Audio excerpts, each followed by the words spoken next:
अस्सलाम वालेकुम रहमतुल्लाह। मैं अमी इरफान खालिद डिस्ट्रिक्ट राजनपुर से PQNK फार्मिंग पर खुश आमदीद। इस वक्त हमारे पीछे जो आप फील्ड देख रहे हैं ये हमारा शुगर केन यानी कि कमाद का फील्ड है, जिसको हमने रेस बेड के ऊपर लगाया हुआ है। तो इस वक्त मेरे पीछे जो फील्ड देख रहे हैं इसके अंदर सोइंग हो चुकी है, इसके अंदर इंटरक्रॉपिंग है, शुगर केन की और कैनोला की इंटरक्रॉपिंग है।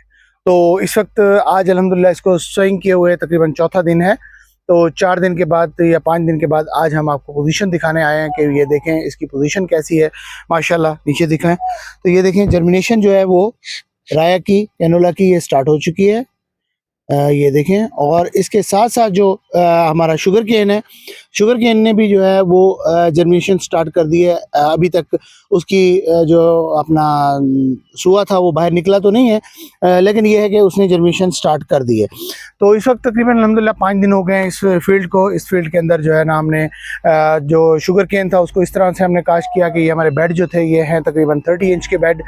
इन बेड्स के ऊपर हमने जिगजैग फॉर्म के अंदर जो है ना 2 लाइनें लगाई हैं। प्लांट टू प्लांट जो फासला रखा है हमने, यानी कि आई बर्ड टू आई बर्ड जो फासला रखा है वो तकरीबन कोई 1.5 से 2 फुट है। और उसके बाद क्रॉस के अंदर उसके सेंटर के अंदर दूसरी साइड के ऊपर एक और बर्ड लगाई है। तो इस तरह से हमने जो है ना इसके ऊपर स्विंग किया है जिगजैग फॉर्म के अंदर, ताकि ये है कि नंबर ऑफ़ प्लांट्स जो है ना वो बेहतर हो सके। इस ज़मीनों के अंदर जो प्रॉब्लम थी वो सबसे ज़्यादा जो थी वो ये है कि जर्मिनेशन का इशू था इस ज़मीनों के अंदर। ज़मीनें बहुत ज़्यादा हार्ड हैं, चिकनी मैरा हैं और कहीं कहीं जो है ना कलराठी भी हैं। तो इस वजह से यहाँ पे जर्मिनेशन का इश्यूज़ आते हैं। उन इश्यूज़ को रिजॉल्व करने के लिए हमने ये किया है कि नंबर ऑफ़ सीड थोड़ा सा ज़्यादा किया है, वरना अमूमी तौर पे इस साइज़ के बेड के ऊपर सिंगल लाइन लगनी चाहिए। लेकिन हम लास्ट टाइम जो एक्सपेरिमेंट कर चुके थे 42 इंच के बेड के ऊपर हमने लगाई थी लाइंस, लेकिन वो हमारा सक्सेसफुल नहीं रहा। उसकी वजह ये है कि हमारा नंबर ऑफ़ प्लांट पूरा नहीं हो सका, जिसकी वजह से अच्छी यील्ड नहीं आई। तो यहाँ पे हमने नंबर ऑफ़ प्लांट पूरा करने के लिए ये कोशिश की है कि इसके ऊपर जो है ना नंबर ऑफ़ सीड्स सही रखें, क्योंकि इस वक्त हमने जो है ना इसके अंदर एक नई वैरायटी काश की है। तो नई वैरायटी के अभी फीचर्स का भी हमें नहीं पता था कि वो कैसा परफॉर्म करती है हमारे इलाके के अंदर। लेकिन ओवरऑल जो पोजीशन अभी फ़िलहाल नज़र आ रही है वो ये है कि सीड जो है वो अल्हम्दुलिल्लाह सेहतमंद था, अच्छा था। उम्मीद काफ़ी है कि ये जर्मिनेशन 100% कर जाएगा। इस वक्त जो राया की जर्मिनेशन है वो तो अल्हम्दुलिल्लाह मोर देन 100% हो चुकी है।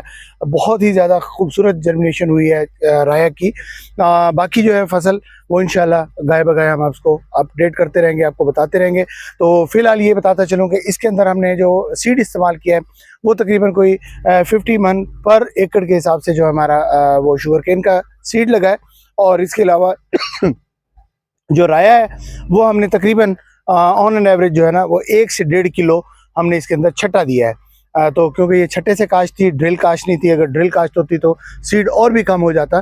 तो लेकिन ये है कि ये छट्टे से काश थी, हमारे पास मशीनरी अवेलेबल नहीं थी, तो इसलिए हमने ये किया कि जब हमने बेड निकाल लिए, बेड निकालने के बाद खुश्क बेड्स के ऊपर जो है ना वो हमने छट्टा दिया हाथ से।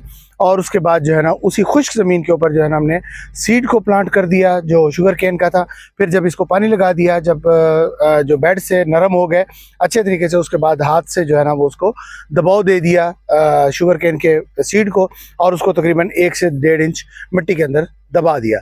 तो इस वक्त की पोजीशन अल्हम्दुलिल्लाह बहुत तसल्ली बख्श है। तो सोइंग को तकरीबन कोई कहीं पे 5 दिन और कहीं पे 7 दिन होने वाले हैं। तो अल्हम्दुलिल्लाह वही पहले पानी के ऊपर ये ज़मीन मौजूद है, जर्मिनेशन आउट क्लास है। तो मज़ीद इंशाल्लाह हम आपको गाय बगाए अपडेट करते रहेंगे। बहुत शुक्रिया। मियां इरफान, डिस्ट्रिक्ट राजनपुर।